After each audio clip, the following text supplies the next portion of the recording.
Hello class 10th। आज हम self management skills के अंडर वर्किंग इंडिपेंडेंटली के बारे में पढ़ेंगे। Working independently means completing the task assigned to you without taking help of others. मतलब किसी भी गिवन टास्क या काम को कंप्लीट करना और किसी की हेल्प लिए बिना कंप्लीट करना होता है working independently. If you can become a calm and relaxed person, you will have the ability to work independently, which means becoming self-aware, self-monitoring and self-correcting.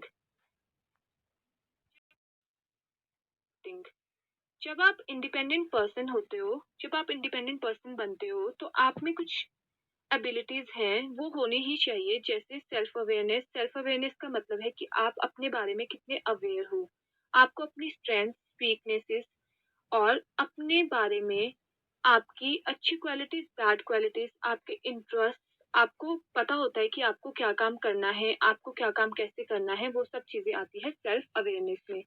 Self monitoring. Self monitoring is the ability to assess yourself. मतलब आप अपने आप को assess कर सकते हैं कि आप किसी काम को करने के लिए कितने सक्षम हैं। And self correcting. Self correcting का मतलब है कि आप अपने आप खुद अपने आप को देख सकते हैं कि आपने क्या मिस्टेक्स की हैं और आपने उनको कैसे करेक्ट करना है। Being independent. Being independent means knowing what you need to do. जो पर्सन इंडिपेंडेंट पर्सन होता है उसे पता है कि उसे क्या काम करना है और कैसे वो काम कंप्लीट करना है। Taking the initiative rather than being told what to do. जो इंडिपेंडेंट पर्सन होता है वो इनिशिएटिव लेता है। इनिशिएटिव मतलब किसी भी काम को करने के लिए सबसे पहले वो सबसे आगे होता है कि हाँ वो ये काम कर सकता है। मतलब सपोज आपके स्कूल में कोई भी डेक्लामेशन कंपटीशन है तो कोई भी बच्चा बोल रहा है, खुद से इनिशिएटिव ले रहा है कि मैं इसमें पार्टिसिपेट करूंगा, तो वो एक तरह से है इनिशिएटिव लेना। Recognising your mistakes and not blaming others.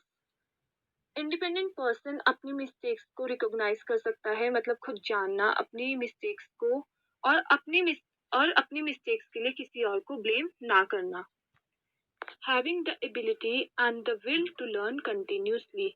मतलब एक इंडिपेंडेंट पर्सन और सेल्फ अवेयर पर्सन में ये क्षमता होनी चाहिए कि वो कंटिन्यूसली लर्न करता रहे, एक अच्छा लर्नर होना चाहिए वो। तभी हम बोल सकते हैं, जिसमें ये सारी क्वालिटीज होती हैं, हम बोल सकते हैं कि वो पर्सन इंडिपेंडेंटली वर्क कर सकता है। तो हमारा नेक्स्ट टॉपिक है emotional intelligence. Emotional intelligence is the ability to identify one's own emotions and emotions of others. मतलब knowing your own emotions and knowing emotions of others. मतलब अपने इमोशंस को तो समझना और साथ ही दूसरों के इमोशंस को भी समझना। इमोशनल इंटेलिजेंस के अंडर हम 3 बेसिक इमोशंस के बारे में पढ़ेंगे, जिसमें से फर्स्ट वन है इमोशनल अवेयरनेस, सेकंड है हार्नेसिंग इमोशन और थर्ड है managing emotions. Emotional awareness. Emotional awareness is the ability to identify and name one's own emotions. मतलब इमोशनल अवेयरनेस का मतलब क्या है कि अपने इमोशंस को समझना और आइडेंटिफाई करना कि हम ऐसा क्यों फील कर रहे हैं। कई बार ऐसी सिचुएशंस होती है कि हमें नहीं समझ आ रहा होता कि हम लोग सैड क्यों हैं, इरिटेटेड फील कर रहे हैं, क्यों कर रहे हैं, डिप्रेस्ड हैं, क्यों हैं। तो उस सिचुएशन में आप क्या कर सकते हैं, आपको जो चीज़ें करनी अच्छी लगती है आप वो कर सकते हैं। जैसे आपको अगर गाने सुनना पसंद है आप गाने सुनिए, आपको वॉक पर जाना पसंद है आप वॉक पर जाइए, कुछ भी फिजिकल एक्सरसाइज करिए। तो ये सब आता है आपका इमोशनल अवेयरनेस में कि हाँ आपको पता है आप जब सैड हैं तो आपको अपना मूड कैसे ठीक करना है। इमोशनल अवेयर हो आप अपने बारे में। और इमोशनल अवेयरनेस में सेल्फ अवेयरनेस एक बहुत इंपॉर्टेंट रोल प्ले करता है।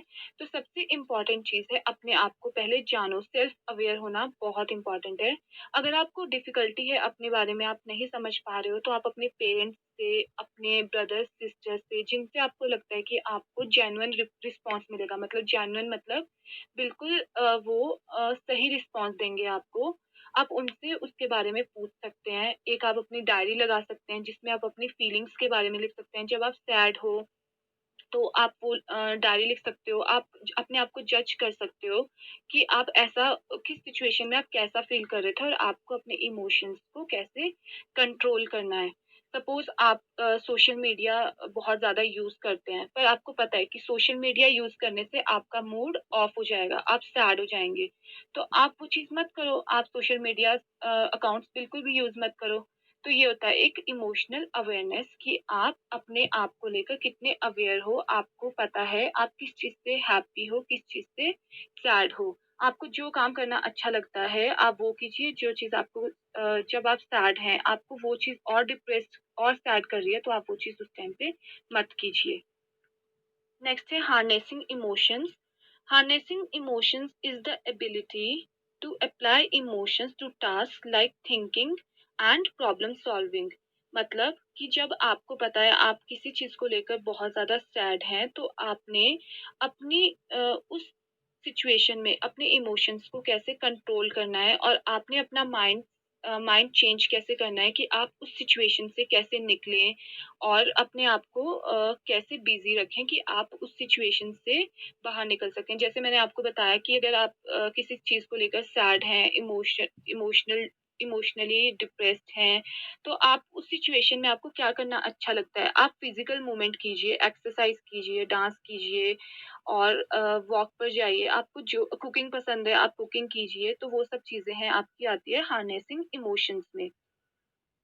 Managing emotions.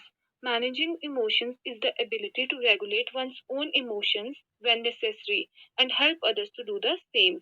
मतलब आपको अपने इमोशंस को कंट्रोल करना है और आपको ये ध्यान रखना है कि आपको कौन से इमोशंस को कब अप्लाई करना है जब उसकी बहुत ज़्यादा ज़रूरत है और दूसरे लोगों को भी आपको हेल्प करनी है उस सिचुएशन में वो इमोशन, ताकि अगर सपोज वो सैड है या एंगर में है तो वो उस सिचुएशन में वो इमोशन इमोशन को ज़्यादा शो ना करे, वो उसे कंट्रोल करने की कोशिश करे।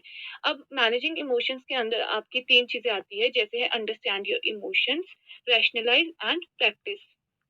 अंडरस्टैंड योर इमोशंस में आता है observe your behaviour and note the things you need to work on and you can work on things you need to improve. मतलब आपको अपना बिहेवियर ऑब्जर्व करना है और आपको देखना है कि आपको किन चीज़ों पर अपने ऊपर आपको किन चीज़ों के ऊपर काम करने की बहुत ज़्यादा ज़रूरत है, किन चीज़ों को आपको इम्प्रूव करना है, किन चीज़ों को आपको कंट्रोल करना है और कुछ चीज़ें हैं जो आपको बिल्कुल भी नहीं करनी है, वो सारी आती है आपकी अंडरस्टैंड योर इमोशंस में। नेक्स्ट है रैशनलाइज़। रैशनलाइज़ का मतलब है do not take your decisions quickly. अपने डिसीजंस को आपको क्विकली नहीं लेना है। कोई भी डिसीजन लेने से पहले आप अपने इमोशंस पर कंट्रोल करना सीखें और आराम से अपने पेरेंट्स से, अपनी फैमिली से कंसल्ट करके फिर आप वो डिसीजन लें। नेक्स्ट है प्रैक्टिस। Do practice yoga. आप योगा प्रैक्टिस कीजिए, डांस कीजिए। आपको जिस चीज़ से आपको किसी भी फिजिकल एक्टिविटी से जिससे आपका माइंड, आपके इमोशंस में चेंज आता है, तो आप वो चीज़ कर सकते हैं। ये है हमारा understanding your emotions, rationalise and practice जो आता है मैनेजिंग इमोशंस के अंदर।